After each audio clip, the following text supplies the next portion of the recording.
enfermé del estómago, pero ya estamos aquí vivitos y coleando, listos para pues iniciar formalmente nuestra aventura con respecto a la vida de Felipe, porque se recuerda en la clase pasada, pues fue como, traté de dar como un panorama general y traté de puntualizar la importancia de Felipe con respecto a la historia local de San Miguel de Allende, ¿no? Pero bueno, llegó el momento de comenzar por el inicio. Entonces, frente a ustedes tienen las fotos de los papás, de Felipe Cosío del Pomar, Juan Mariano Cosío y Rosa del Pomar, ¿sí?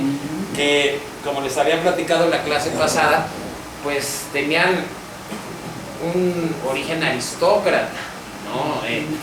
Por el lado de la mamá es que Felipe consideraba que tenía una relación con la abuela de Paul Gauguin, Flora Tristán, ¿no?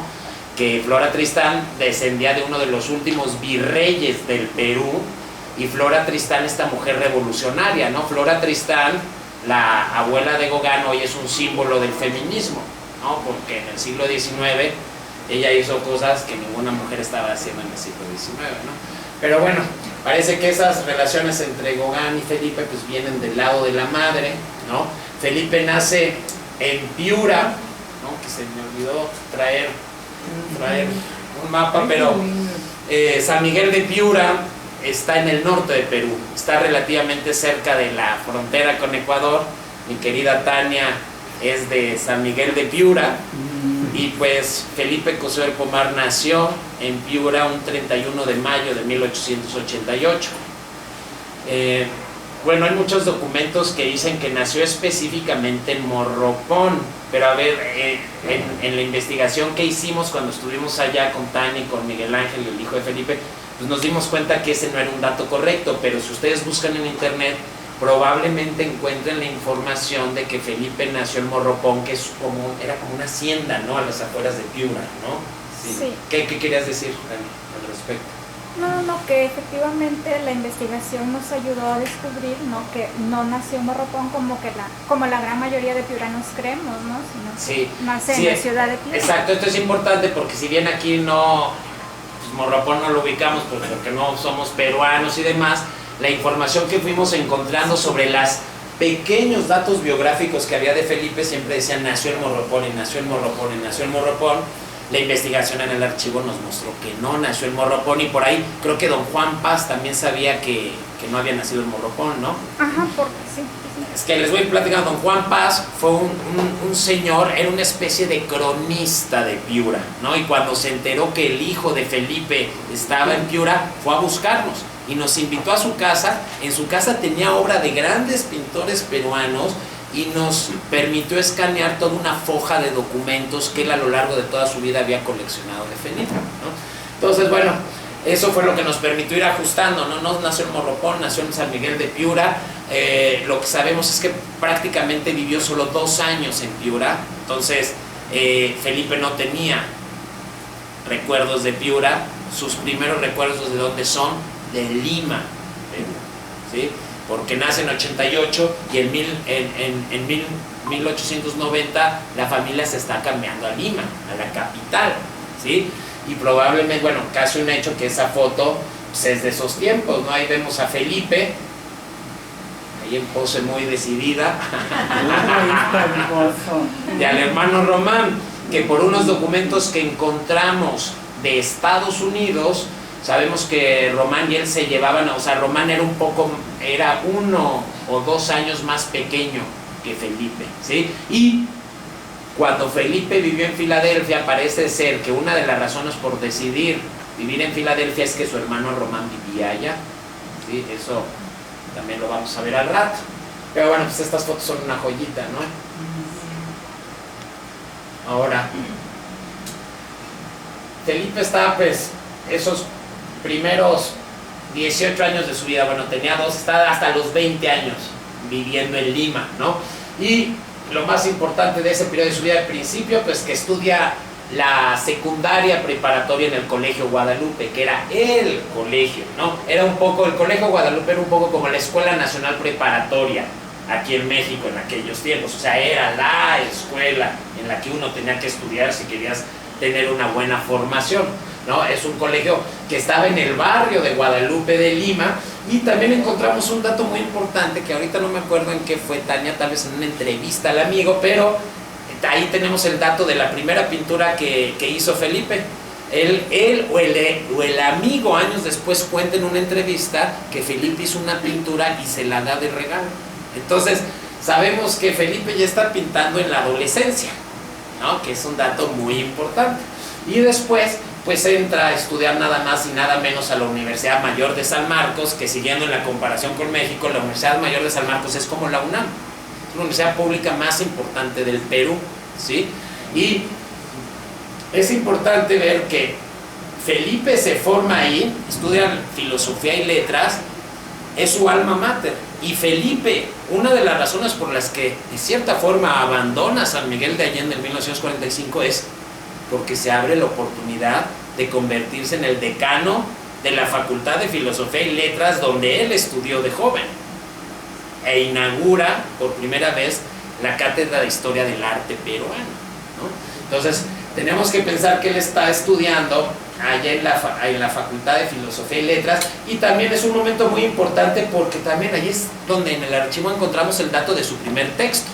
Entonces, está pintando su primer cuadro en la preparatoria y está escribiendo su primera obra, una zarzuela que se tituló Los Mensajeros del Arte. Fíjense, o sea, cómo luego cuando uno ve en retrospectiva las vidas, pues el camino es muy claro, ¿no? O sea, en la universidad estaba escribiendo una zarzuela que se llama Los Mensajeros del Arte, cuando pues, él en su vida se convirtió en un gran mensajero del arte, ¿no? No sabemos de qué trataba la zarzuela, solo sabemos que la presentó con un seudónimo, Fefi, ¿no? Ahora, lo más importante de ese momento limeño es los encuentros que tuvo con el gran intelectual, revolucionario, anarquista, casi podríamos decir, don Manuel González Prada, ¿no? Eso fue muy importante y Felipe nos cuenta que cuando estaba estudiando en la Universidad Mayor de San Marcos, bueno, miren, este es el Colegio Guadalupe, no es el Colegio Guadalupe actual, ¿no? Este es el primer Colegio Guadalupe, que por eso estamos viendo ahí una reconstrucción histórica que encontré en la propia página del colegio, ¿no? Cuando estudió Felipe, ahí estaba el Colegio Guadalupe. Un poco después de que estudió Felipe, el colegio se cambió a un edificio pues muy, muy bello, ¿no? Y bueno, después la Universidad Mayor de San Marcos, ¿no? De 1905 a 1908, la licenciatura de Filosofía y Letras, pero lo más importante son los encuentros de ese jovencísimo Felipe Cosío del Pomar con un Manuel González Prada que ya es un intelectual hecho y derecho. Manuel González Prada, tenemos que ver que todos los futuros escritores, artistas, intelectuales y políticos peruanos lo consideran su maestro, Manuel González Prada, ¿no? Todos, cualquier escritor peruano que ustedes busquen del siglo XX, si buscan su biografía van a ver que González Prada fue alguien fundamental para todos ellos, ¿no? Y Felipe lo conoció, que parece cuando el maestro salía de clases, iba a caminar por unos jardines de Lima y Felipe iba con su amigo pues, a buscar al maestro y a hablar con él, ¿no? Entonces, ese es algo muy importante. Y termina la licenciatura y pues bueno, empieza la aventura. Es cuando realmente nace el Felipe Cosío del Pomar que conocemos, que es cuando la familia lo manda a estudiar, no a París, no arte ni pintura, lo mandan a estudiar derecho, que era, por lo que recuerdo, como una especie como de tradición familiar, ¿no? Te manda a Europa, ¿no? Pues vas a estudiar leyes, ¿no? Un poco como aquí en México, que era o estudiabas leyes o medicina, ¿no? En aquellos tiempos, ¿no? Entonces, los dos puntos clave de ese primer periodo europeo pues son Bruselas y París. Pero en realidad él no iba ni a Bruselas ni París, él iba a estudiar a la Universidad de Lovaina, que si ustedes revisan, la Universidad de Lovaina es una de las universidades más antiguas de Europa, el más rancio abolengo, una universidad de las élites, es una universidad privada, que estudiar ahí pues hasta el día de hoy no es barato, ¿no? Entonces, Se va a Lovaina y parece que sí llega a Lovaina, por lo que recuerdo, pero pues queda cautivado desde el principio por el mundo del arte, de Bruselas y después París. Entonces tenemos que pensar que él empieza a estudiar en la Real Academia de Bruselas y mientras está viviendo en Bruselas empieza a viajar a París, ¿no? Entonces está en Bruselas y empieza a viajar a París y así está 1909, 1910 está viviendo en Bruselas hasta que en 1911, no sabemos en qué momento, muda su residencia de Bruselas, Bélgica, a París, Francia. Es una imagen de la Academia de Bellas Artes donde estudió Felipe Cosío unos pocos años después. Esta es una foto de los 30, pues él estudió en los 10, ¿no? Entonces, ¿qué sabemos de Bruselas? Bruselas fue muy importante porque es el lugar donde Felipe se convierte en artista, ¿no? Es el lugar donde Felipe empieza a exponer su obra. Es el lugar donde se reconoce sus habilidades como pintor, ¿no? Y es el lugar del que tenemos la información de sus primeros cuadros, que, pues bueno, lo triste es que sabemos que su primer cuadro se llamó Renuncia, es su ópera prima, pero no tenemos una imagen sobre ese cuadro. Por ahí hay una entrevista que le hacen en Brasil que viene una descripción del cuadro de Renuncia, pero ya no me dio tiempo de traducirla del portugués y presentárselos aquí, ¿no? Pero bueno, también es discípulo de Carlos Stevens, que era uno de los principales profesores de ahí de Bruselas, y en 1911, el momento culminante de sus estudios en la Real Academia de Bruselas es cuando expone el cuadro titulado Jacques Molay o el martirio del templario, ¿sí? Jacques Molay era el líder de los templarios, ¿sí? Y por un complot fue acusado de cosas que eran falsas por el Papa, por el rey de Francia y no sé qué más, y lo mataron en la hoguera. Y estando en la hoguera, Jacques Molay se lanzó unas maldiciones y profecías, y las maldiciones que lanzó se cumplieron, ¿no? A los 6 meses había muerto el Papa. O sea, él hizo maldijo que iban a morir todos los que lo habían acusado falsamente en menos de un año, y dicho y hecho pasó. Pero bueno, este es un tema muy importante, el de Jacques Molay, para sociedades secretas como los masones. Y esto es importante porque sabemos que por ese cuadro del martirio del templario, Felipe Cosío del Pomar es iniciado como masón en Bruselas, ¿no? Esto es muy importante porque parte de su identidad como masón nos explica todas esas impresionantes redes, ¿no? Ahora, es importante recordar que su gran amigo Víctor Raúl Haya de la Torre, fundador de la Alianza Popular Revolucionaria Americana, es iniciado como masón aquí en México, en la logia de Yucatán, ¿no?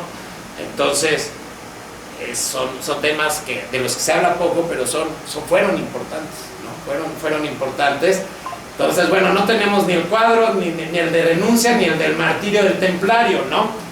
Pero bueno, obviamente es un tema que en muchas otras épocas se ha pintado, ¿no? Estos obviamente no son de Cosío, pero pues son cuadros con el mismo tema, ¿no? El martirio de Jacques Molay, el último templario, ¿no? Y sabemos que ese cuadro Felipe se lo lleva cuando ya viaja a Brasil, y ese cuadro llega hasta los Estados Unidos, pero después ya no sabemos qué pasó, no sabemos quién lo adquirió, no sabemos, ¿no? Nada de eso, ¿no? Sí, bueno, creo que eso es. Esto que les estoy diciendo de lo de la masonería no me lo inventé yo, ¿no? Esto es un texto muy interesante del autor que viene allá abajo, Chang Rodríguez, que es un intelectual peruano que investigador de la Universidad de Columbia, y que escribió el prólogo cuando se publicaron las cartas que están en el archivo de Felipe Cosío, las cartas con Víctor Raúl Haya de la Torre. El investigador Chang Rodríguez hizo el prólogo, y ahí es donde desarrolla toda esta temática tan importante para el aprismo que fue la masonería. Entonces, eso es en Bélgica, pero pues llegamos al lugar que le cambió la vida a él y a muchos, ¿no? Esta es una postal original del París que él conoció, ¿no? Este es el París de los años 10, ¿no? Entonces, Cosío del Pomar llega en 1911 y pues les presento a su palomilla, ¿no? Era con los que se juntaba en París. Y pues los que se han acercado un poco al arte, pues verán que no son cualquier persona. O sea, lo que vivió Felipe Cosío en París fue algo impactante. O sea, estuvo en el estudio de Picasso, ¿no? Durrio. Les voy a decir, bueno, Picasso no tengo que hablar de él, ¿no? Todos saben, ¿no? Paco Durrio, poco conocido. Paco Durrio, un gran escultor español que se convirtió en el mejor amigo de Gauguin, de Paul Gauguin. O sea, él es de otra generación de Felipe, de una generación anterior. Durrio llega en los 80s del siglo XIX a París y se une al movimiento sintetista liderado por Gauguin. Gauguin lo considera su mejor amigo, tanto que cuando Gauguin se va a Martinica le deja toda su obra a Durrio.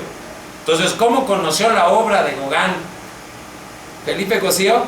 Pues porque iba al estudio de Durrio en Montmartre, donde tenía todas las obras ahí amontonadas, ¿no? Pues porque, imagínense, así conoció a uno de los grandes ejemplos a seguir en cuestión de pintura para Felipe, que fue el gran Gauguin. Pero en los textos que les recomendé leer, tiene un capítulo Felipe que lo dedica a Durrio, y lo que nos dice es que Durrio fue su maestro espiritual, por decirlo así, con respecto a los misterios parisinos, ¿no? Fue el que le descubrió los estudios, fue el que le descubrió lo que había hecho lo que había hecho Gauguin, ¿no?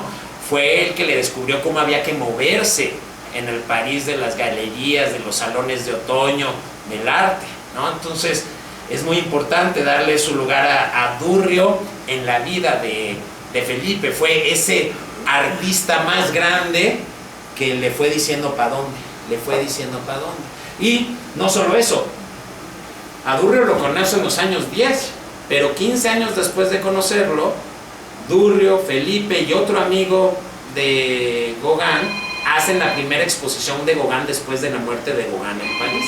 Imagínense, ¿no? Entonces, Durrio es clave. Ahorita les voy a enseñar ahora Zuloaga. Es un... Diego Rivera diría, es otro Velázquez, ¿no? Diego Rivera como criticando, ¿no? Pero fue un gran pintor. Vamos a ver que él pintó a Juan Belmonte, ¿no? Que la clase pasada hablamos del torero Juan Belmonte y eso. Un gran pintor más como de corte clásico, a diferencia de los otros como Pachán, Utrillo o los demás, o Modigliani, que están llevando el arte a sus fronteras, ¿no? Zuloaga, vamos a ver, pues es un pintor como que más clásico. Maurice Utrillo, un gran paisajista, también un gran paisajista que en esta clase nos va a servir para ilustrar el cabaret principal donde se reunían todos, en la Pina Gil, ¿no? Que sigue existiendo en París y que Utrillo le pintó como 10 cuadros del cabaret donde todos ellos se ponían unas guarapetas pues, históricas, ¿no? Porque esas guarapetas se creó una nueva época, ¿no? Y ese lugar que tanto pintó Utrillo es un lugar donde estaba colgado uno de los cuadros más famosos de Picasso, el Arlequín, que es un autorretrato de Picasso, ¿no? Entonces, imagínate un cabaret donde está decorado como algo de Picasso, ¿no?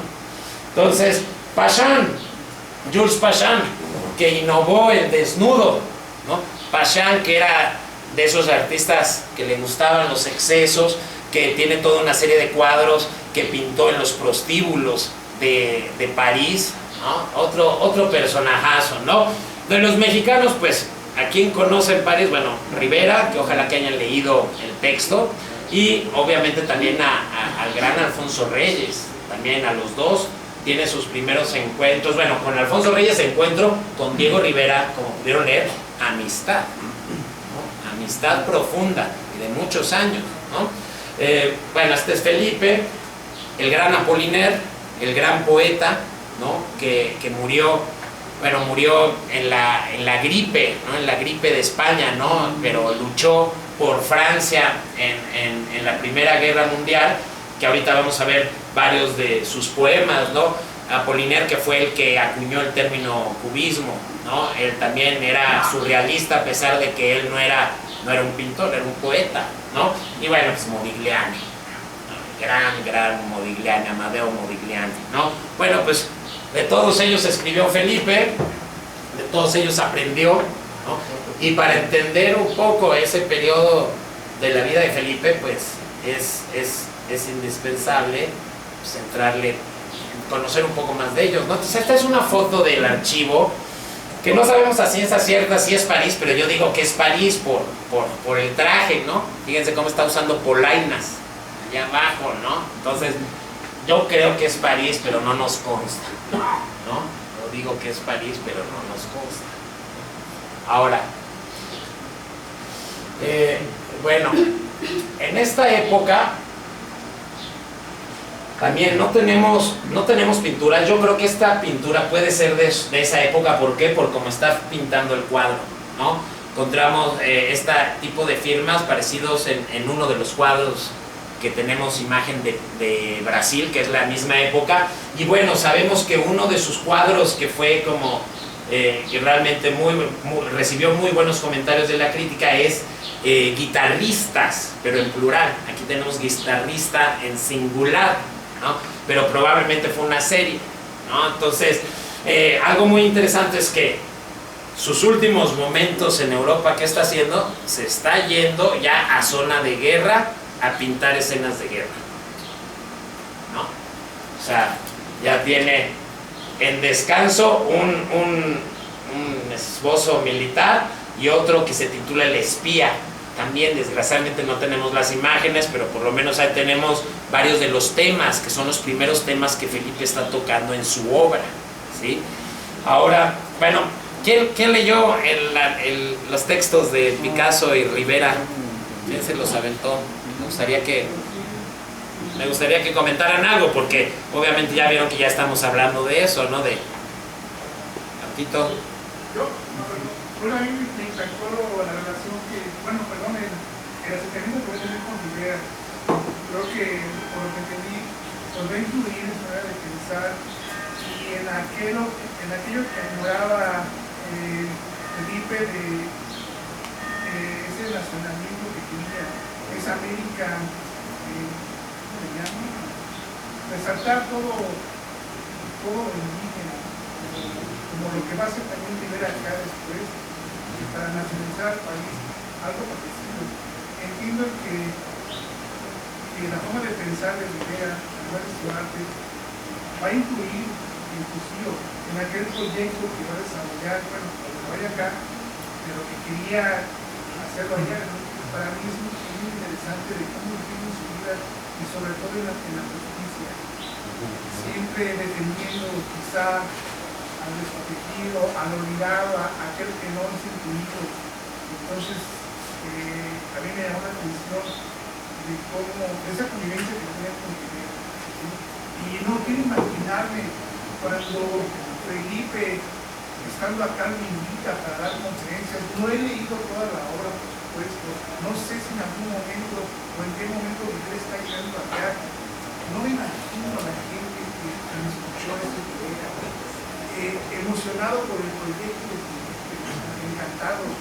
Eso a mí como que me llenó mucho, porque la verdad no logro imaginar aquella charla, aquellas pláticas que están aquí.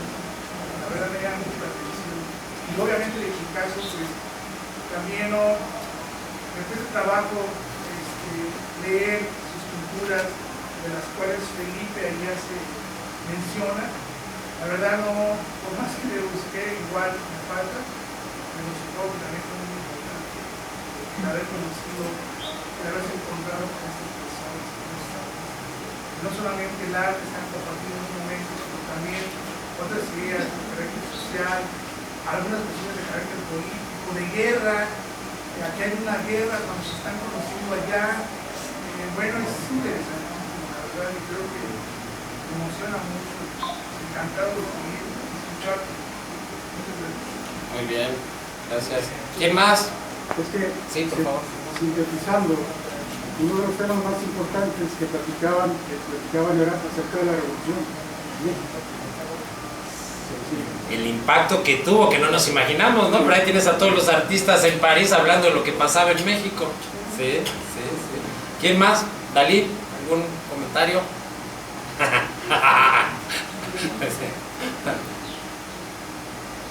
Pues debió de haber sido impresionante para Felipe haber estado durante la Belle Époque, ¿no? en París, en Francia, justito en esos tiempos turbulentos de 1914, cuando inicia la Primera Guerra Mundial, y uno de los temas que más trataban era el futuro del arte durante esos tiempos difíciles, ¿no? Y sobre todo porque viviendo una época en verdad dura, el arte no se vendía igual. En aquel momento París pues era la cuna del arte. Después pasa a Nueva York, ¿no? Hay una transición aquí. Y debió haber sido pues unos tiempos muy claves en su vida. Quizás conoció también a Ernest Hemingway, ¿no? Allá en París. No sé si tuvo contacto con el comunismo o no, ya que había una comunidad rusa en aquel entonces en París. Pero bueno, un lugar donde había muchas ideas, esto te convirtió en mucho tipo de personas. Muy bien. Pues sí, platicó con varios artistas rusos, ves que ahí platican de Rivera, que están ahí en el estudio de Picasso y están discutiendo Rivera y el ruso con Picasso sobre si se puede el arte por el arte y demás, entonces pues algo por ahí. A ver, ¿quién más? ¿Quién me cuenta algo del textito de Picasso? ¿No? Bueno, mira, a mí me pareció, bueno, tuve chance de leer, y yo la verdad no lo conocía, ¿no? Yo no sabía que bueno, con toda la gama de artistas intelectuales con los cuales tuve contacto, que bueno, me parece maravilloso que también el caso de Diego, como que en cierta forma estaba la ruptura de estilos y el nacimiento de nuevos estilos, y bueno, en el caso de Felipe José de Pomar me parece más que todo un crítico de arte con una visión muy profunda, también de una prosa muy exquisita. Entonces, por ejemplo, ella habla de cuando entra y ve el taller de Pablo Picasso, que me parece que Pablo Picasso está haciendo lo que Sigmund Freud y algunos otros psicoanalistas. Escribe esas reflexiones, a ver, sí. Entonces, a mí me parece porque el arte tiene la facultad de conectar con el subconsciente de una forma más efectiva inclusive que la narración literaria.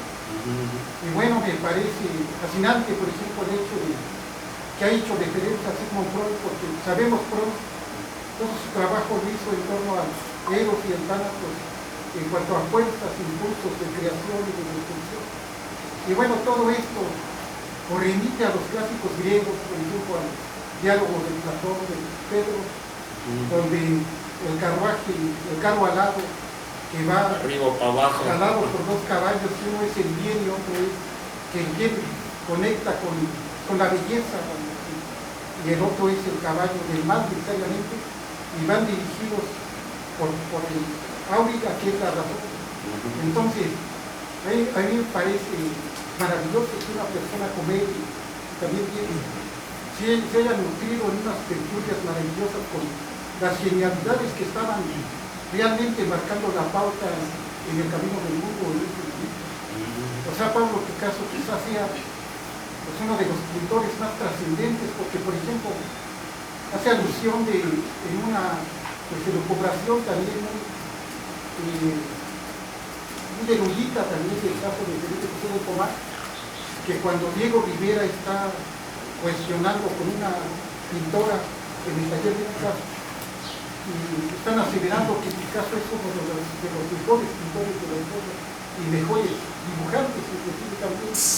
Entonces yo creo que bueno, debió haber sido maravilloso estar dialogando con gente que iba a trascender en la historia del arte y de la intelectualidad.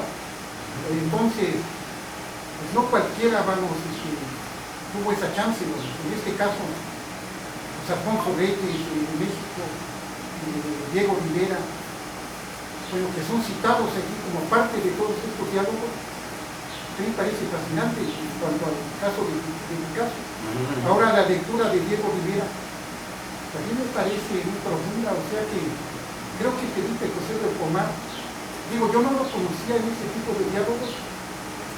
Yo pienso que bien pudo haber sido un parangón con Francisco de la Maza o con Manuel Tuzán en cuanto a historiadores del arte. Claro. O sea, cada quien en su campo. En su ámbito, pero... Bueno, eso lo vamos a ir descubriendo, espero que al final, porque cuando empecemos a ver todo lo que fue desarrollando a partir de estas ideas, todo lo que fue después reflexionando y tratarlo de transformar en textos pedagógicos, educativos, es algo fascinante. Y sí fue un poco como el Tuzanti de la Maza en Perú, nada más que por su exilio eso se ha negado allá, pero él fue el primero que empezó a hacer una historia del arte peruana, libros que publicó en el Fondo de Cultura Económica, ¿no?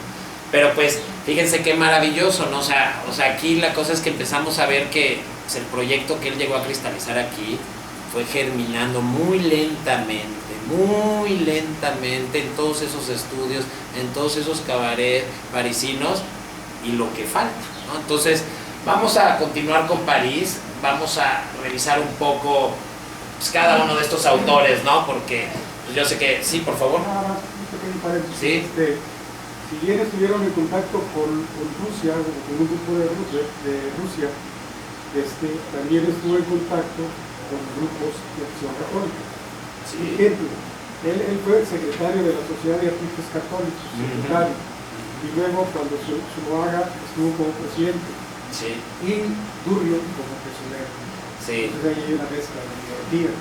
Sí, y eso es muy importante, toda esa cuestión que hizo con la Sociedad de Artistas Católicos. Vamos a platicar de eso cuando lleguemos a los 20, sí, que esa fue un poco, siempre una como dualidad, sí, que tuvo Felipe, ¿no? A mí siempre me sorprendió mucho ese como vínculo tan cercano que tuvo con la religión católica, ¿no? Especialmente ella estando en París. Ahora hay que ver cuál era la función de esa Sociedad de Artistas Católicos, ¿no? Sí. Pero sí tiene toda la razón. Sí, por favor. Sí, una duda.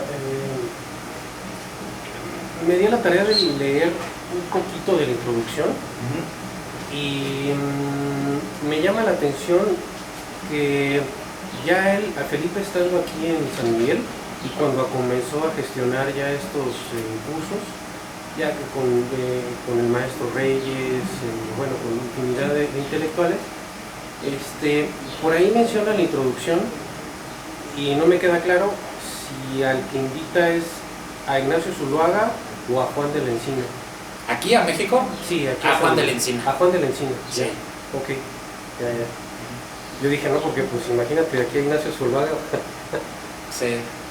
Sí, no, con Zuluaga, pues él tuvo encuentros con Zuluaga pues, en España, ¿no? Bueno, en París, que hay un texto del que les dejé que es dedicado a Zuluaga, pero con Zuluaga la conexión, ahorita vamos a ver, fue mucho por Juan Belmonte, el torero, o sea, Zuluaga y Belmonte eran amiguísimos, literal, ¿no?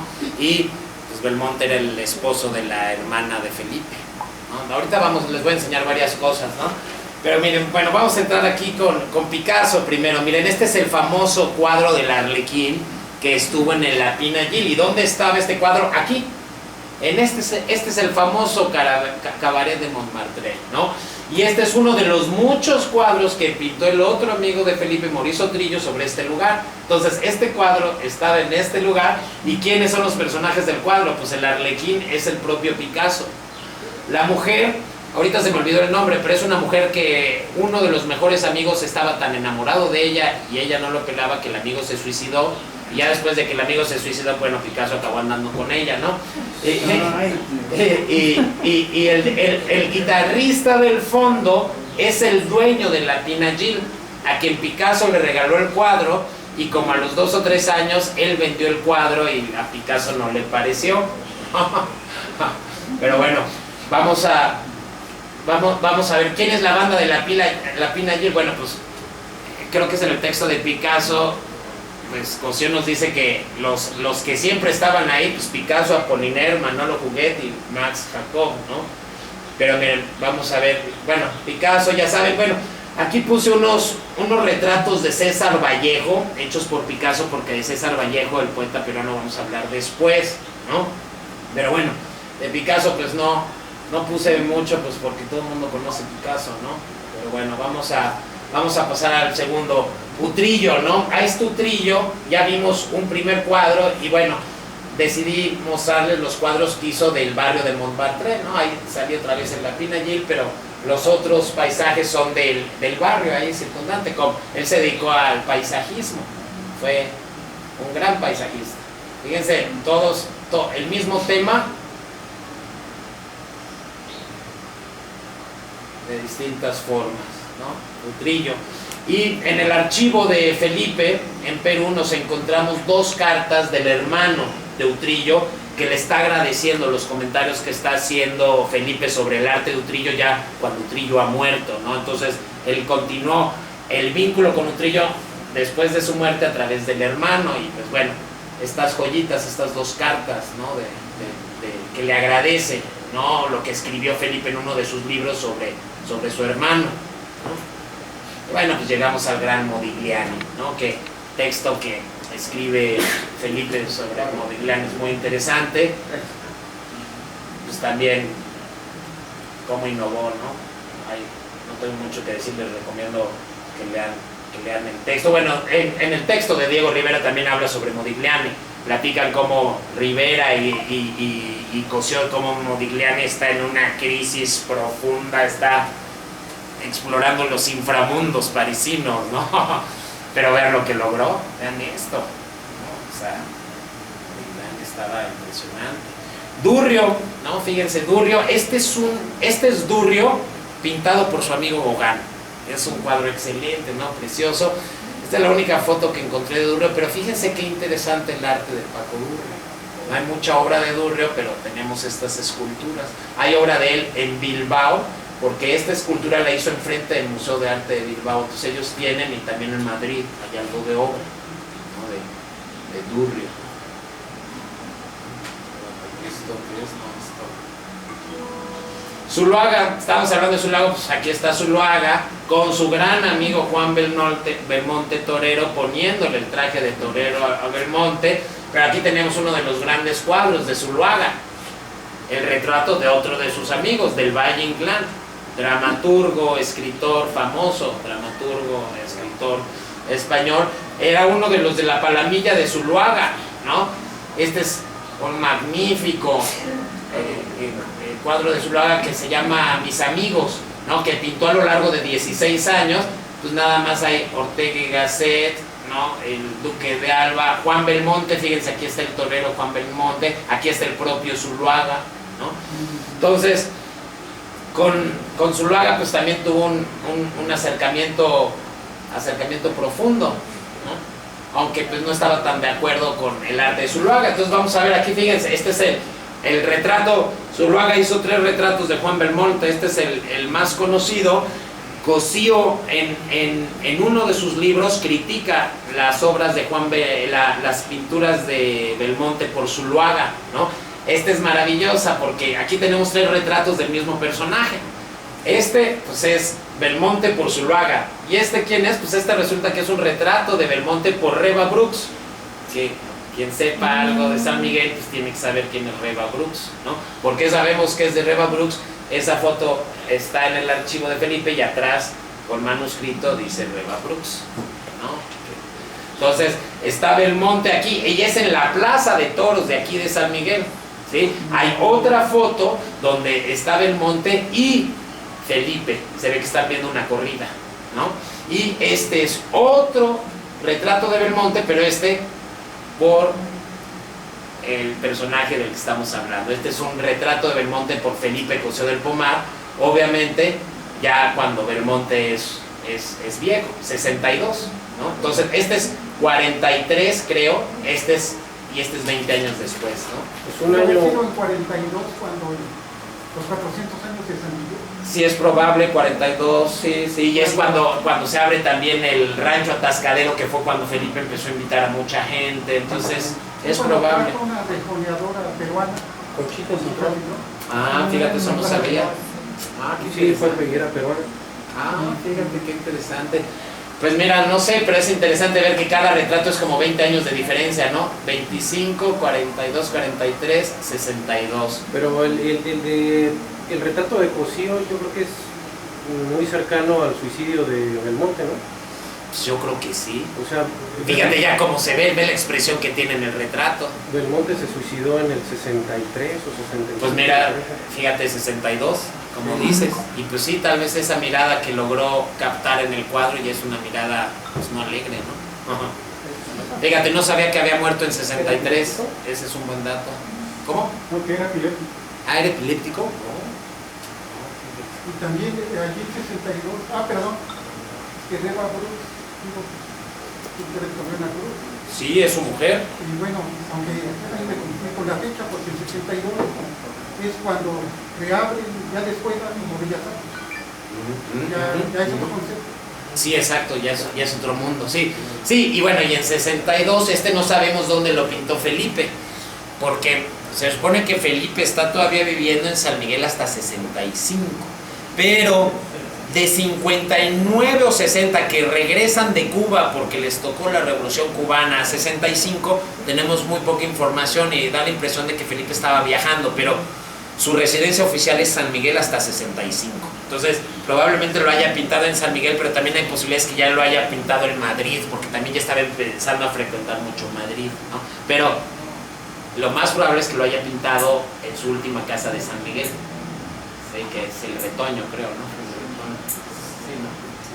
Bueno, vamos a seguir, ¿no? Entonces, la relación con Zuloaga pues fue muy larga, porque lo conoce en París, pero como bien decía Dalí, cuando viene la Primera Guerra Mundial, la escena central del arte pasa de París a Nueva York, y Zuloaga se va a Nueva York. Cosío tuvo su estudio en Nueva York. Casi hubo una mudanza de muchísimos artistas de París a Nueva York, ¿no? Que se convirtió en el nuevo foco por unos cuantos años, ¿no? Ya después empieza otra vez el París de los 20, ¿no? Sí, entonces, bueno, vamos a seguir. Fíjate, este es de la trilogía que hizo, ¿no? Entonces, fíjate, esta es una crítica que viene en unos fragmentos mecanografiados, creo que en el archivo, y pues hace una crítica, ¿no? Zuloaga presenta a Belmonte con el estoque ensangrentado en la diestra, con la izquierda arrastra sobre la arena, donde una flor se marchita, la muleta desplegada, el rostro desencajado, la actitud retadora, el cabello impecablemente peinado. Todo coincide fielmente con la figura de Belmonte, pero está ausente su condición humana, ¿no? Y después en el siguiente, ¿no? Dice, prefiero el otro retrato, es decir, de igual tamaño, en gris y plata, la figura de 3/4, vestida de luces, está plantada en las afueras de un coso taurino bajo un cielo tormentoso, el capote doblado en los brazos indolentes. Es uno de los mejores cuadros que conozco de Zuloaga, bien pintado, pero solo eso. Soslaya la belleza que no radica en el gesto, en el estatismo o el dinamismo de la figura. Juan Belmonte está situado fuera de su tragedia, que no se ve en el cuadro. Está bueno, ¿no? O sea, te va enseñando, ¿no? Es de esos autores que te va enseñando cómo percibir el arte, ¿no? Las sutilezas, ¿no? Sí, entonces, bueno. Y pues llegamos a Diego Rivera, nada más lo conoce entre 1911 y 1912. Es importante pues remarcar que solo de Diego Rivera y de Picasso, Cosío escribió varios textos, ¿no? O sea, de Diego Rivera pues escribió el capítulo del libro sobre San Miguel y el texto que les dejé leer. Y además escribió en su libro de La Rebelión de los Pintores, dedica un capítulo a Rivera, y de Picasso igual, ¿no? Picasso escribe un artículo, el que les dejé leer, y después escribe los pintores que más escriben, ¿no? Para como ejemplificar el arte del siglo XX, ¿no? Y pues bueno, no solo eso, como decías, Marcos, y como decías, pues Diego Rivera pues tal vez fue el artista que más influencia ejerció sobre Felipe Cosío. O sea, Diego Rivera cambió la visión que tenía del mundo Felipe Cosío. Y él lo dice en varios de sus textos, ¿no? Especialmente lo reconoce cuando él regresa a Perú. Le dice, sin los ojos que me dio Cosío, yo no hubiera podido vivir y descubrir el Perú que descubrí en el Cusco, ¿no? Y cómo se sumó el movimiento indigenista. Pero no solo eso, ¿no? Después, pues cuando él llega ya en el exilio en 36, 37 a México, pues obviamente Rivera es uno de los primeros personajes que busca. y Rivera desde el primer momento le dice que lo va a apoyar, y por eso lo incluye como el primer conferencista en la primera generación de estudiantes de 38, que vale la pena decir que no tenemos información para decir si vino o no vino. En lo personal creo que no llegó, porque si no tendríamos algo, ese gran evento de Rivera dándole una conferencia a 12 gringos, ¿no? En el Colegio de Sales, no en Bellas Artes, porque esa primera generación tomó clases en el Colegio de Sales. También hay un registro en algún libro que escribió Raquel Tibol sobre Siqueiros, y Siqueiros también participó en esta serie de conferencias.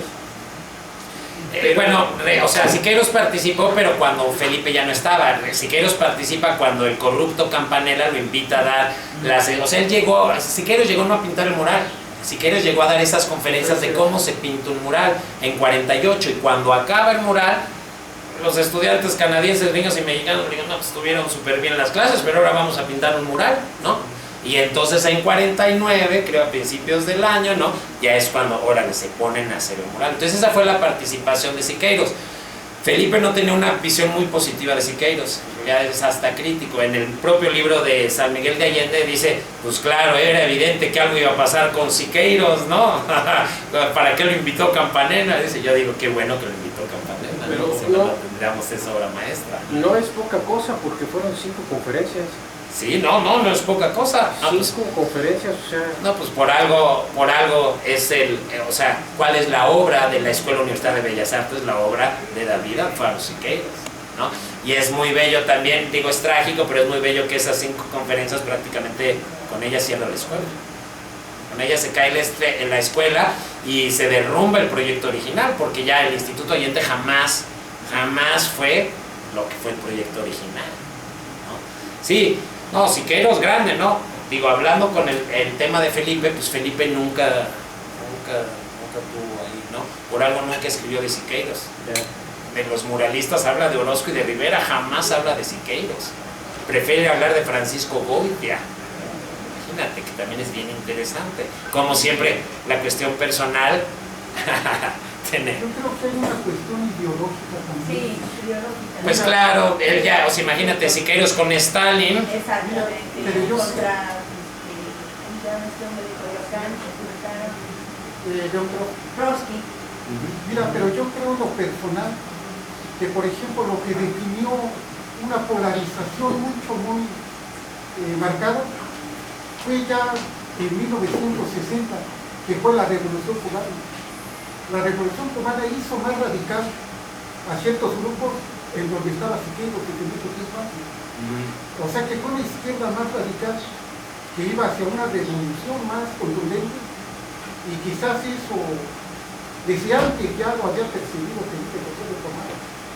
O sea que había percibido que, por ejemplo, Siqueiros, a diferencia de Rivera, Siqueiros participó en la Revolución Mexicana, en el llamado grupo Los Niños de la Revolución. Todavía no tenía ni 17 Los cachorros de la Revolución. Y en el 1937 participó en la Guerra Civil Española, en contra del fascismo de Hitler y de Mussolini. O sea que Siqueiros en ese sentido es un personaje.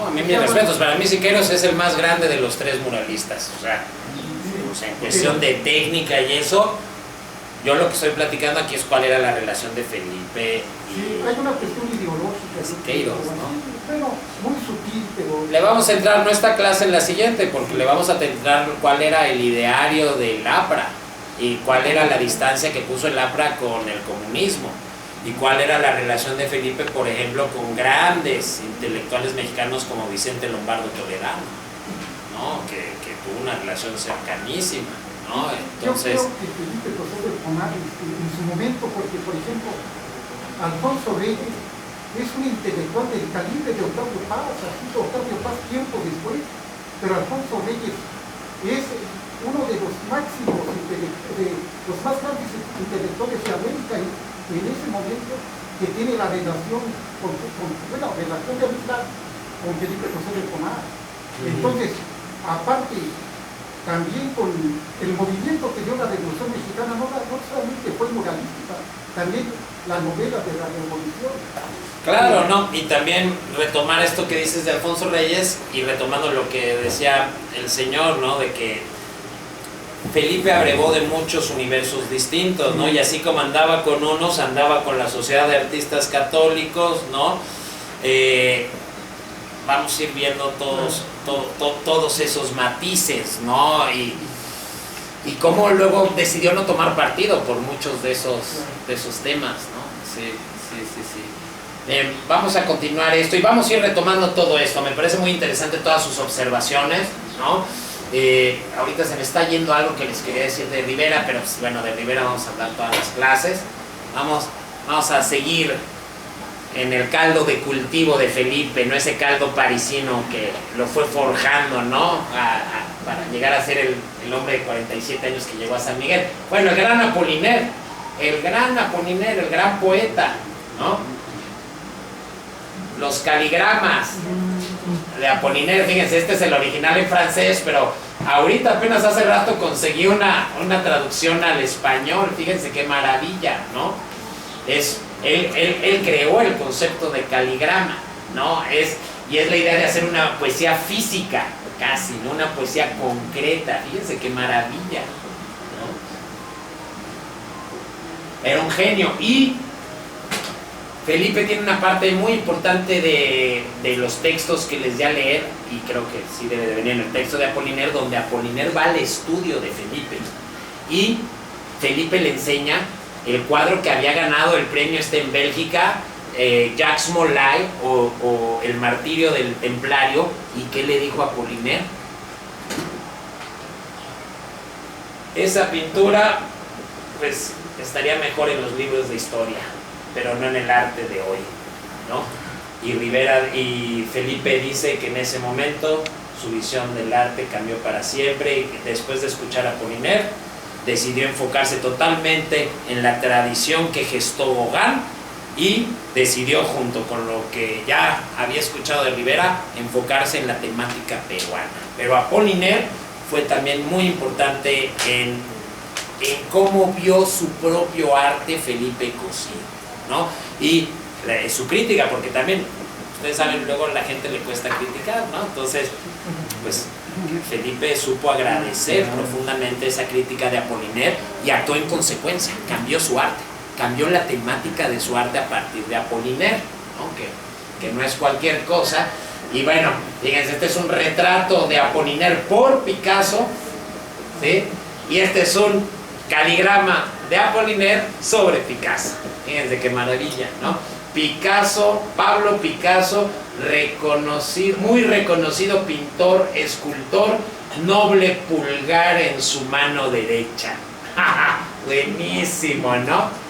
Todo Picasso sintetizado en pulgar de la mano derecha. Es precioso ese poema. Y Picasso pintando a Apollinaire. Es que también, o sea, de repente, y eso es lo que ve uno en la propia historia, en cualquier historia, para que las cosas pasen se tienen que juntar ciertos individuos y ponerse a discutir, ¿no? Entonces, bueno, vamos a pasar al siguiente. Y Apollinaire no solo fue importante, fíjense, aquí está, miren, les voy a leer esto porque está hablando de Apollinaire. Una sola vez me acompañó a mi estudio. Quiero ver lo que pintas, le dijo Apollinaire. Yo tenía entonces gran vocación por la pintura histórica, admiraba a Jean-Paul Laurens, desde el Perú me seguía la visión de la pintura ramplona que se exponía en el único conato del Museo de la Ciudad.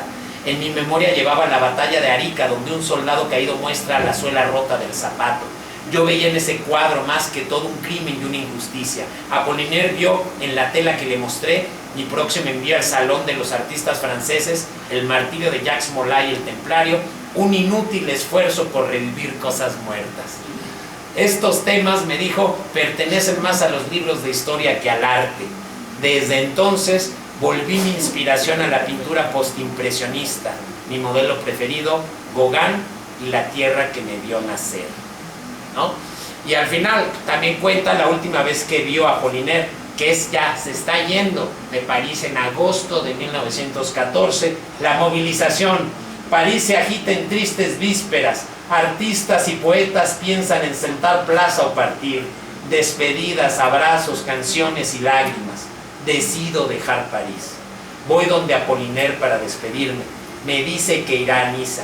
Me cuenta de las dificultades que tiene para enrolarse en el ejército. Su madre de nacionalidad rusa, su nombre polaco y él nacido en Roma y quería entrar en el ejército francés. Entonces, son circunstancias que se oponen a sus deseos, pero como vimos en la foto, lo logró. Lo logró y su más famoso retrato es este, ¿no? Y no murió en la guerra, pero Francia lo declaró como que murió por Francia, murió por la gripe aviar en España, ¿no? Y ya para terminar, uno de los libros que escribió Felipe surgió totalmente de las conversaciones con Modigliani, porque Modigliani en estos encuentros en París le recomienda leer la traducción, Modigliani, Apollinaire, le recomienda leer la traducción que hizo Apollinaire de los famosos versos lujuriosos del poeta italiano Aretino. ¿Y qué hace Felipe? Muchos años después va a asumir la misma aventura que asumió Apollinaire, traducir esos preciosos poemas italianos, los famosos versos lujuriosos de Aretino, y esto lo publicó en México en la revista Cuadernos Americana. Entonces, fíjense cómo cada uno de estos personajes de los que Felipe decide escribir al final de su vida, realmente decide escribir al final de su vida porque podemos ver cómo impactaron de forma profunda, no solo en su vida, sino en su obra creativa. Su obra creativa, porque no podemos entender la Escuela Universitaria de Bellas Artes sin estas discusiones en París. Uno de mis favoritos, Pachán y su redescubrimiento del desnudo. Vean este cuate, ¿no? Está grueso. Impresionante, ¿no? También por ahí viene el textito de Pachán, ¿no? Y pues bueno, algo muy importante, porque este es un poco, lo voy a decir, la historia romántica que nos cuenta Felipe a través de sus propios textos. Pero, ¿cuál fue prácticamente, yo podría decir tal vez el principal descubrimiento en el trabajo de los archivos? Brasil. Empezamos a encontrar prácticamente de los documentos más antiguos del archivo de Felipe son documentos brasileños, pero no solo eso, empezamos a ver, ¿y por qué todo esto pasó en Brasil? ¿Y por qué Felipe no escribe de Brasil? Y Felipe no escribe de Brasil, pero vemos que pasó algo muy importante y buscando Brasil, nos acabamos enterando pues de que lo que pasó en Brasil fue algo de lo más estremecedor y conmovedor y trágico en la vida de Felipe Cosío del Pomar. ¿Y por qué de Brasil? Imagínate cuando todavía no sabes bien qué pasó y te estás viendo los documentos. ¿Y por qué de todo Brasil fue al norte? Y de todo el norte al Amazonas. O sea, ¿qué hace un pintor residente en París en el Amazonas peruano en los años 10? En el momento culminante de la fiebre del caucho en el Amazonas, en el momento culminante del genocidio de indígenas del Amazonas por todas las empresas caucheras en Brasil y especialmente en el Perú. ¿Qué hace un pintor peruano viviendo en París, en esa parte del mundo, en ese momento histórico tan singular? ¿No? Todo se nos aclaró cuando logramos encontrar la biografía de un importantísimo político brasileño, Pedro Pomar. Y Pedro Pomar es el hijo de don Felipe Cosío del Pomar.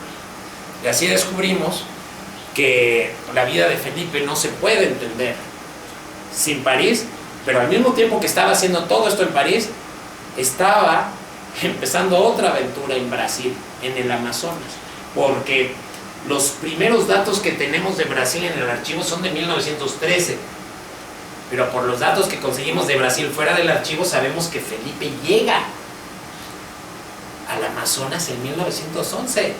Es decir, es exactamente la misma época que nos está escribiendo, que se está yendo a la Pina Gil en Montmartre con Picasso, con todos ellos. Lo que no nos dice es que ese periodo de París de 1911 a 1914 era un periodo en que casi la mitad de su vida estaba en París y la otra mitad en Brasil. ¿por qué Felipe nunca escribió nada sobre Brasil? Es algo bueno, es algo que nos mantuvo ocupados mucho tiempo, ¿no? Pero bueno, en principio vamos a ver dónde, estos son los 3 puntos clave de la estancia de Felipe Cosío en el Amazonas. Y él estuvo en el Amazonas de 1911 a 1915, pero su relación con Brasil concluye hasta 1920. Y ahorita vamos a ver por qué. Óbidos, Brasil. Esa es una foto actual, pero llega Felipe en 1911, al parecer, para restaurar unos murales de la Catedral de Santa Ana en Óbidos, ¿no? Entonces fíjense, o sea, está viviendo en París, recuerdan la postal bellísima que les acabo de pasar, y al mismo tiempo en este lugar en medio del Amazonas. Esta es la Catedral de Santa Ana en Óbidos, que parece que uno de los motivos para llegar a este poblado fue que restaura los murales. Entonces esta sería la primera chama de restauración que tuvo Felipe. Que esto es importante para nosotros porque acuérdense quién inició y empezó a mover que se restauraran San Miguel y las calles. Felipe, ¿no? Bueno, aquí es su primer experimento. Aquí, no solo en esta catedral, sino también luego lo contrata el gobierno brasileño para restaurar el cuadro del ex emperador de Brasil, fíjate, ¿no? Pero no solo eso. Bueno, pues les presento a la razón por la que Felipe nunca quiso escribir sobre Brasil.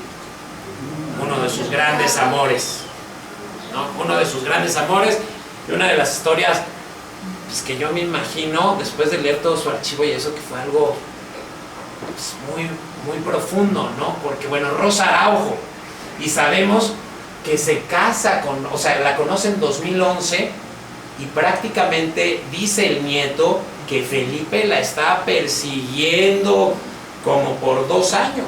Y bueno, no como por 2 años, por 2 años, desde 1911 hasta diciembre de 1912, que se casan en Óbidos en la Navidad de 1912, algo que jamás nos reveló Felipe. Fíjense qué fuerte. O sea, es el mismo momento, 1912, es el año que conoce a Diego Rivera. Vean la preciosidad de mujer, ¿no?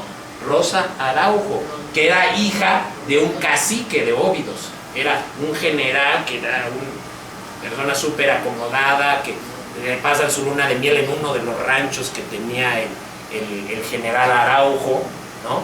Y fíjense, estas fotos no son del archivo, estas fotos son de la biografía de Pedro Pomar, que escribió su hijo Vladimir Pomar, nieto de Felipe Cosío del Pomar.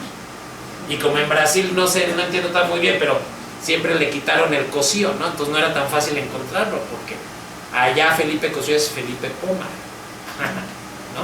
Entonces vamos a ver, ¿sí? ¿Qué vida tan turbulenta llevaba este personaje?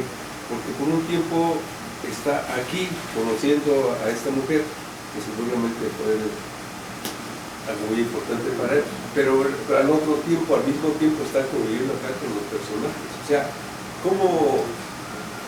No lo entiendo todavía, porque ahorita agarras un avión, 8 horitas, bueno, sí. París, Manaus, ¿no? Sí. Eran 3 semanas de buque, porque ahí les voy a enseñar unas. No era tan fácil, pues no sé. A mí se me hace sorprendente, o sea, ya empieza a haber una vida y por eso dices, pues tampoco llegó muy joven a San Miguel, tenía mi edad, ¿no?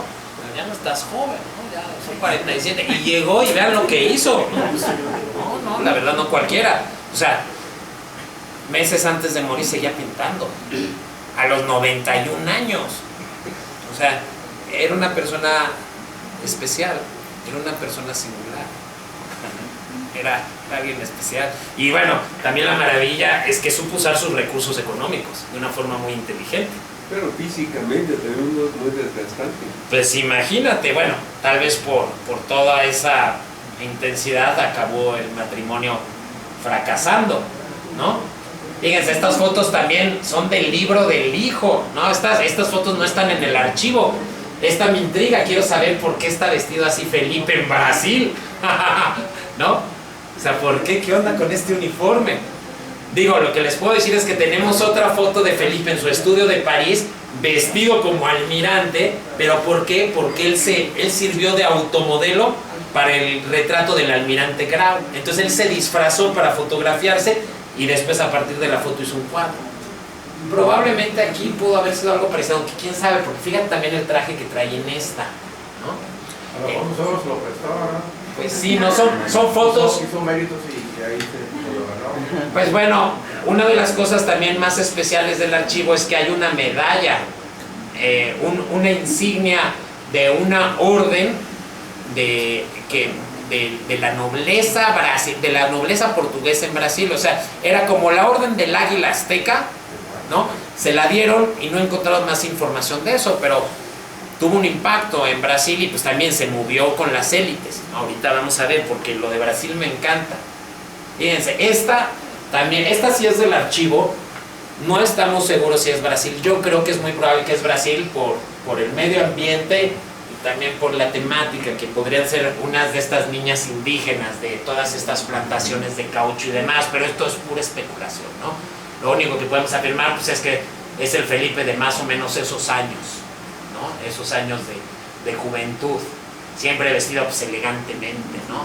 Siempre, ¿no? Y pues bueno, fíjense, fueron casi 2 años de arduas batallas hasta que Felipe obtuvo el consentimiento para casarse con Rosa en la Navidad de 1912. Fue un matrimonio cercano, presenciado por la crema de la sociedad local, que llenó tanto la iglesia de Santa Ana. Imagínate, se casó en la iglesia que él restauró los murales. O sea, y en esa sociedad tan pequeña, pues, todo el mundo estaba hablando del peruano ahí que llegó al Amazonas, ¿no? Y dice que llenó tanto la iglesia de la calle Santana como la casa de la calle General Teodoro, ¿no? Hasta sabemos dónde celebraron la fiesta en Óbidos, imagínate, ¿no? La pareja pasó su luna de miel en la granja de Santa Rita del Viejo Araujo, el papá de ella, ¿no? Y luego vivió en el 258 de la Rúa Marco Rodríguez de Sousa, anteriormente 13 de mayo. Ahorita les voy a enseñar la casa de Felipe en Óbidos, ¿no? Este es un libro que pueden ver, la biografía es apenas de 2013, ¿no? Esta es la casa donde vivieron Rosa Araujo y Felipe Cosío, en Óbidos, que Óbidos y Manaus era el corazón de este infierno cauchero, porque fue de que acaba en estos años, acaba en 1915 toda la explotación de caucho en el Amazonas, porque los ingleses ya lograron hacer plantaciones gigantes en el sudeste asiático, y es cuando por fin dejan en paz a todos los indígenas. Que hubo un genocidio, hubo un juicio a uno de los terratenientes peruanos que fue acusado de matar a más de 15,000 indígenas. Esto es muy importante porque Felipe Cosío, ¿qué hace? Pues no solo fue a casarse. Felipe Cosío, ¿qué hace? Organiza por sus propios medios una expedición en el Amazonas con el objetivo de pintar esos tipos indígenas.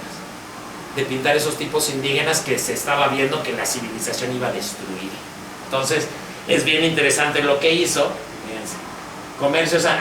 Bueno, mira, esto es de los datos más antiguos que tenemos del archivo, esta nota periodística que está celebrando que en Santa Arena, una ciudad ahí cerca de Óbidos, lo contrataron para restaurar el retrato del ex emperador. Entonces salió la nota que ya entregó el retrato y demás.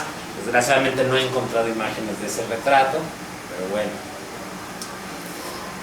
Notas de septiembre. Entonces septiembre de 2013 ya está muy intenso, ya se está convirtiendo en una estrella en el Amazonas, ¿no? Varios periódicos están hablando de que, fíjense, este es bien interesante, notas sobre su próximo viaje por el Amazonas para pintar tipos indígenas.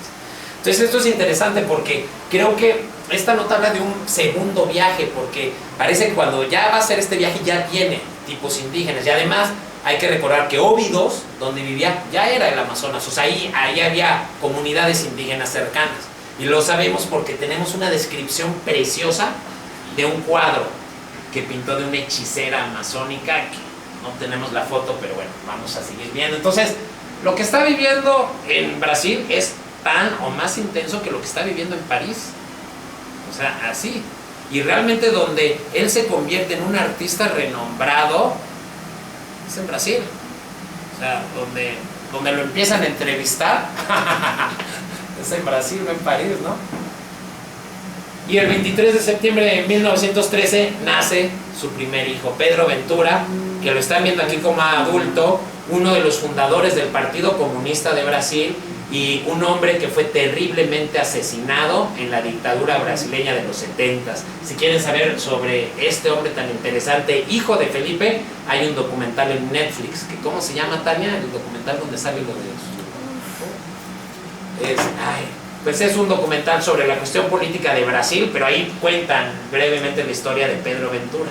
Que dices, qué grueso, ¿no? Luego dicen que los genes no influencian, pero imagínense, el papá fundador del partido de izquierda peruano y el hijo sin tener contacto del papá fundador del Partido Comunista, fue diputado, senador y era un hombre muy importante cuando se estaba viviendo la dictadura y por eso se lo fregaron. El documental se llama Al filo de la democracia. Al filo de la democracia, documental en Netflix que habla del hijo brasileño de Felipe, ¿sí? ¿No es de Fitzgeraldo? ¿Cómo? ¿Es de Fitzgeraldo? No, bueno, tal vez lo vi cuando iba en la prepa. Sí, de Herzog, eso de los gaucheros. ¿Ah, sí? Sí, es impresionante. Ah, no, entonces no la he visto, me encantaría verla. Klaus Kinski, de hecho el director tuvo que amenazar a Klaus Kinski con una escopeta para que fuera.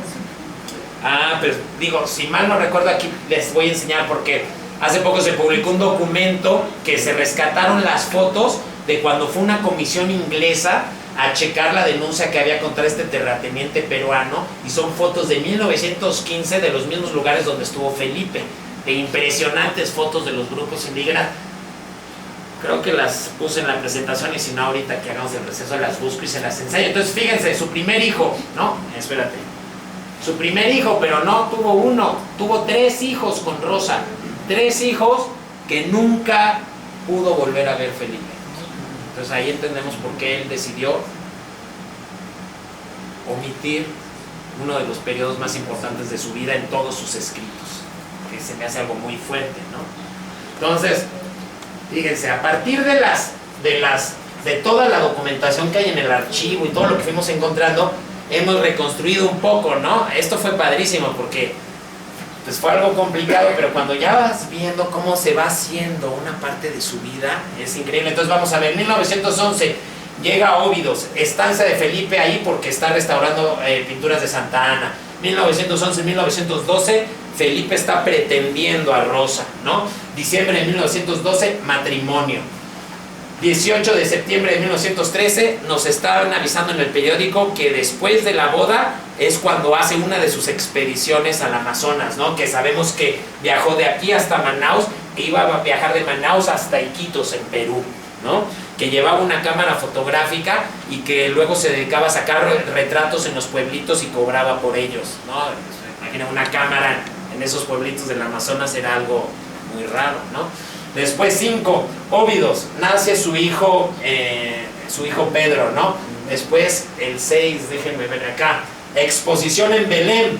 Fíjate, Belém era la ciudad más importante, ¿no? De todo Manaus, pues era la que daba la civilización, ¿no? Si tú querías llegar acá tenías que llegar a Belém.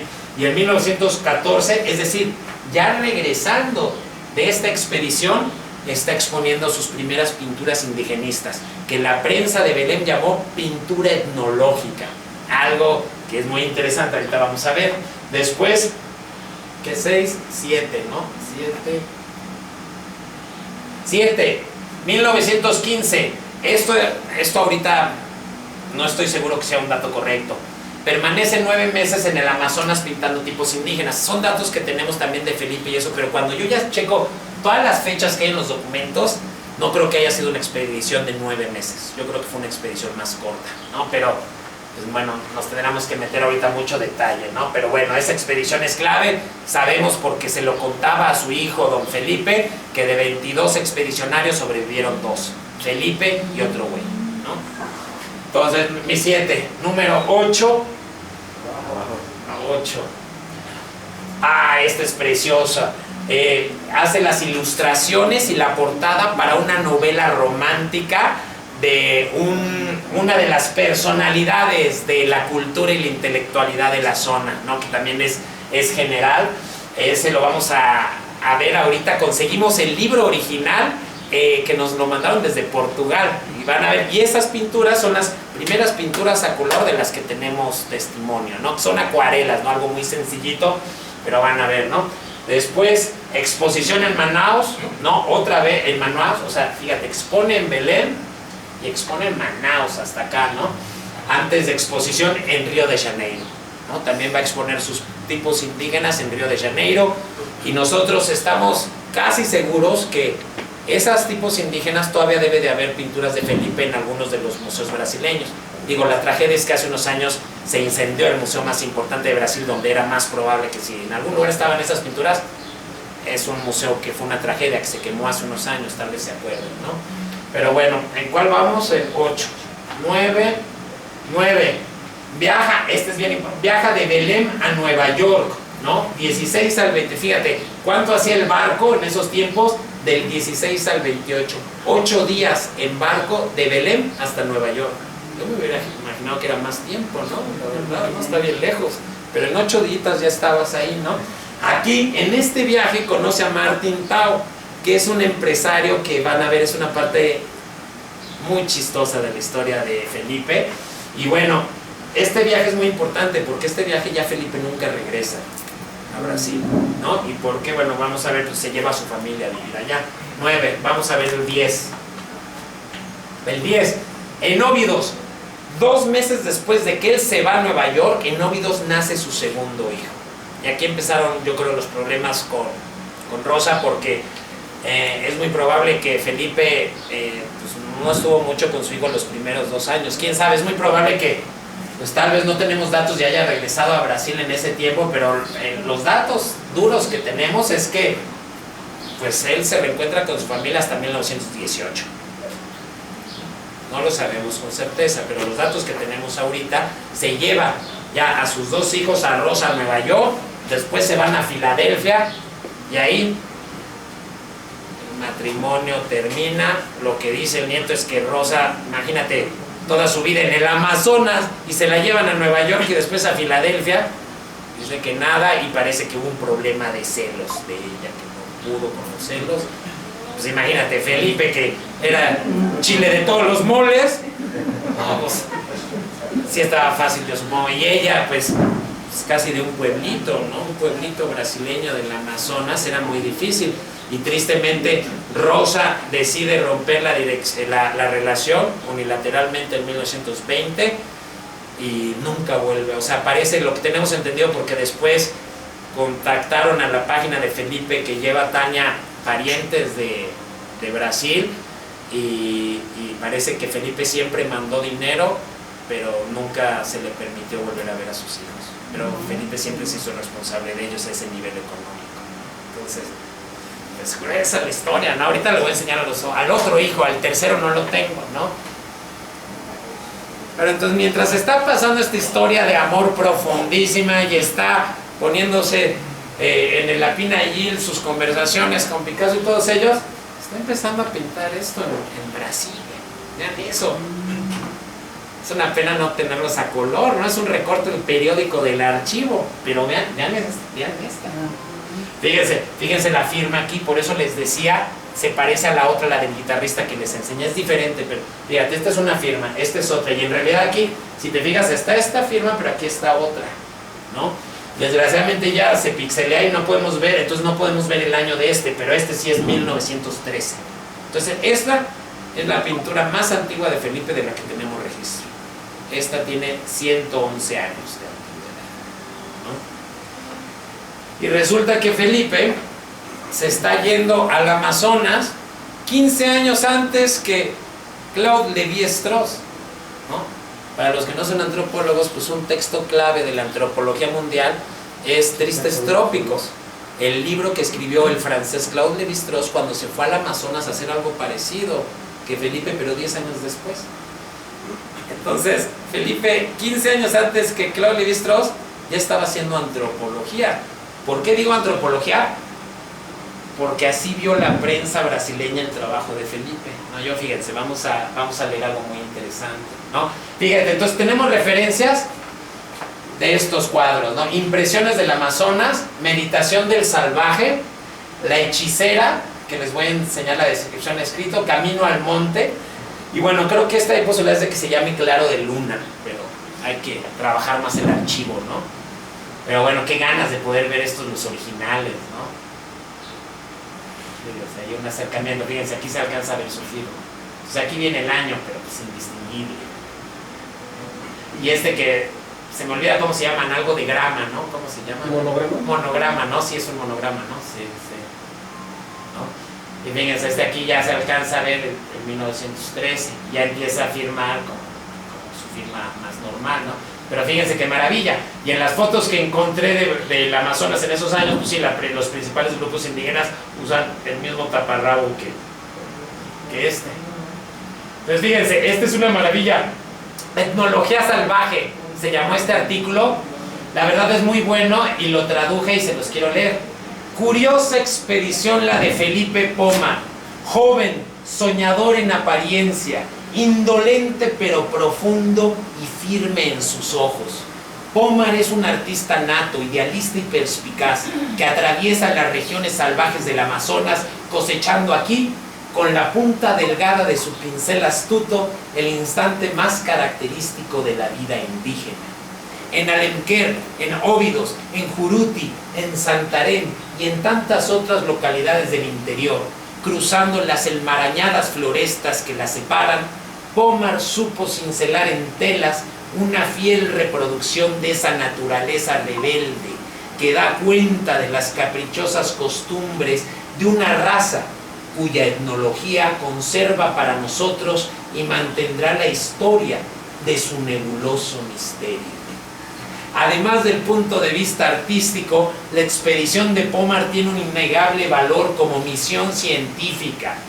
Esos documentos coloridos y vívidos que nos trajo y que irá a buscar otra vez en el futuro son un compendio gráfico de historia etnológica de una raza que en una lenta preponderancia la creciente civilización irá devastando, diseminando y perdiendo. Y cuántas tribulaciones y cuántas dificultades no cayeron bajo sus pasos en el doloroso curso de su expedición. Sin embargo, un año de estudio bajo el lejano sol del extremo norte, sufriendo los caprichos de un clima traicionero y duro, expuesto a lo desconocido, no fueron suficientes para destronar su aliento por el arte y la ciencia. ¡Ah, qué buen escrito!, ¿no? O sea, güey, pero imagínate, o sea, un escritor se inspira así porque tiene material. Eso fue lo que inspiraron las telas de Felipe Cosío, sus pinturas etnológicas, ¿no? Entonces, yo digo, esas pinturas deberían de estar todavía por algún lugar allí en Brasil, ¿no? O sea, qué bello texto, ¿no? Y solamente sabemos que el escritor se ve que es casi como un seudónimo o algo así acá. Pero bueno, ese es Felipe Cosío en 1914, hace 110 años, ¿no? Ahí, 20 años antes de llegar a San Miguel de Allende.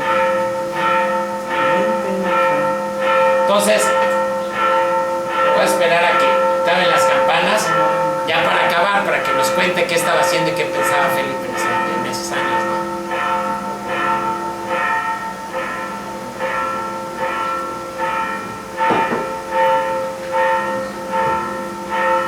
¿Cómo ven? ¿No les sorprende esto de Brasil?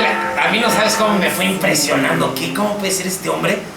O sea, a mí no me dejó de impresionar cada vez que iba como en serio, hizo esto también, hizo esto también, hizo esto también. Entonces, a mí me da mucha tristeza que una vida tan fascinante esté totalmente olvidada. Y los dos lugares donde tiene que ser recordada es Perú, donde está más olvidado que en San Miguel, y aquí, ¿no? Entonces, bueno, por eso me da gusto que estemos compartiendo todo esto. Ya vamos a acabar de leer esto. Entonces, hablamos con él ayer y expresó su deseo de exhibir en una exposición preliminar los lienzos que representan el primer año de sus estudios. Estamos totalmente de acuerdo, ciertos como estamos, que para los más indiferentes el interés colosal de esta misión no pasará desapercibido. Pomar, dicen por curiosidad, no viaja subvencionado por el gobierno ni por ninguna institución artística, cosa que en otros textos Felipe nos dice, ¿no? Que fue comisionado por el gobierno brasileño, ¿no? Ahora, su curiosa expedición es de iniciativa propia, solo moralmente ayudado por nuestras autoridades y aquellos que, como el distinguido varón de Sol y Moes, el doctor Francisco Machado, sabe interpretar y quiere apoyar esta valiosa misión. Y en su momento estuve investigando estos personajes brasileños y varios de ellos eran masones. Entonces también la masonería común de Felipe con ellos facilitó las cosas en Brasil, ¿no? Sobre todo en óvidos, Felipe Pomar consiguió las mejores de sus producciones, entre las que sobresale La Hechicera. Y dan la descripción de esta pintura. Esta preciosa tela representa una de las costumbres más curiosas de los indígenas, y es la descripción. Una mujer completamente ungida con un aceite rojo se concentra en una especie de autohipnotismo y dice la fortuna.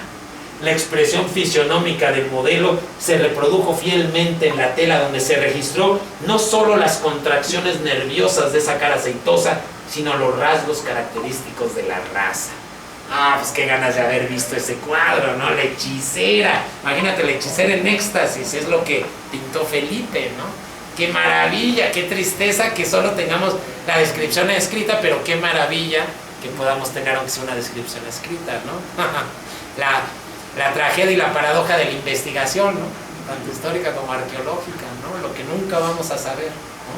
Entonces, y bueno, se ve que eso fue lo que expuso en Manaus, esa de La Hechicera lo expuso en Manaus, y dice, la asociación de prensa, según sabemos, pone sus salas a disposición del joven pintor para que se pueda ver la interesante exposición, y después de esta primera oferta para exponer, Felipe Pomar volverá a internarse en la selva amazónica para en un paso final llevar a cabo su etnología salvaje, ¿no? Qué buen artículo, ¿no? Muy buen artículo. Y nos habla de la asociación de prensa.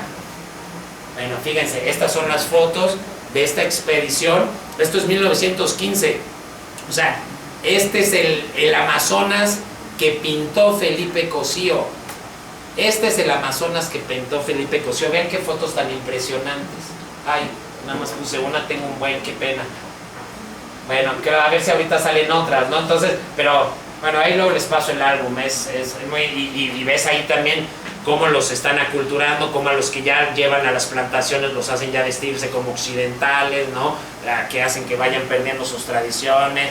Y bueno, eso es lo que vimos en esa expedición. Todos los asesinatos y el genocidio solo nos lo cuentan, pero fue terrible,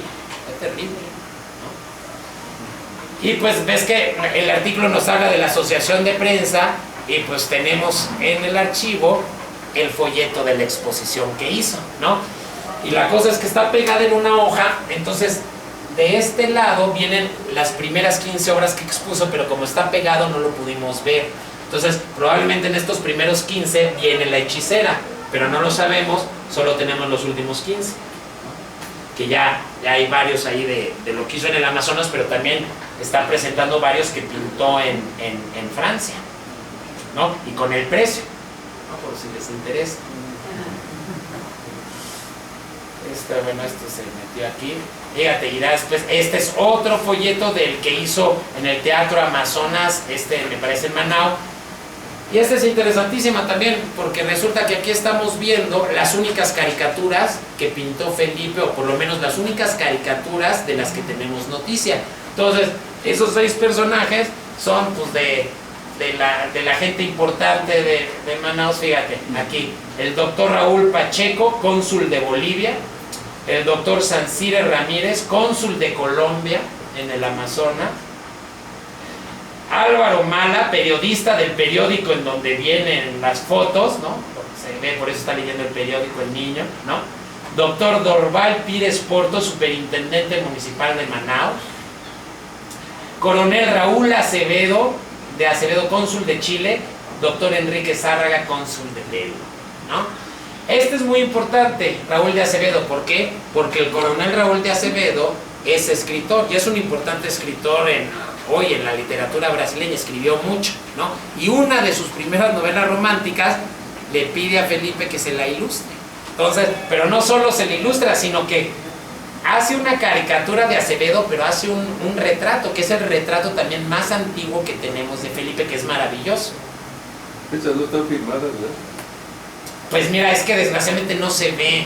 Imagínate, es un recorte de periódico, entonces seguro que sí estaban firmadas, pero desgraciadamente ya no podemos ver, hubiera sido excelente que alcanzáramos a distinguir la firma, ¿no? Para ver el año en que se hizo y demás. Pero pues es un recorte de periódico así de grande, ¿no? Entonces ya de suerte que no se pixeleó más y sí nos alcanza a distinguir más o menos lo caricaturesco del cuadro, ¿no? Entonces fíjense, este es el autor de este libro. Raúl de Acevedo, Amores de Gente Nova, ilustraciones por el pintor peruano Felipe Cosío del Pomar. La portada es de Felipe, la verdad no muy bonita, ¿no? Pero fíjate, en 1916, lo conseguí en Portugal, fue un churrazo, ¿no? Me lo mandaron desde Portugal, feliz, ahí lo tengo. Y fíjate, este es muy bueno, este retrato.